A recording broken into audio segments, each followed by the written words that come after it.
थंडीच्या दिवसामध्ये इडलीचं पीठ फर्मेंट होत नाही किंवा खूप जास्त वेळ लागतो, तर आज तुम्हाला मी 3 टिप्स देणार आहे। यासाठी व्हिडिओ शेवटपर्यंत बघा।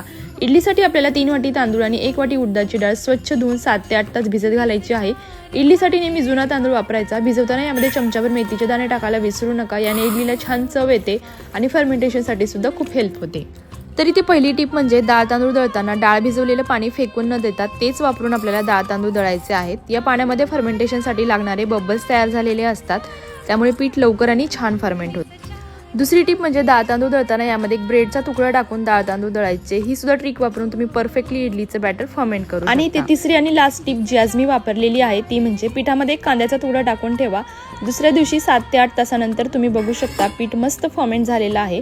या तिन्हीपैकी कोणतीही एक ट्रिक तुम्ही एका वेळी वापरू शकता। कितीही थंडी पडली तरी पीठ 100% फर्मेंट होणार। पीठ छान फर्मेंट झाले की इडली सुद्धा मऊ लुसलुशीत होते।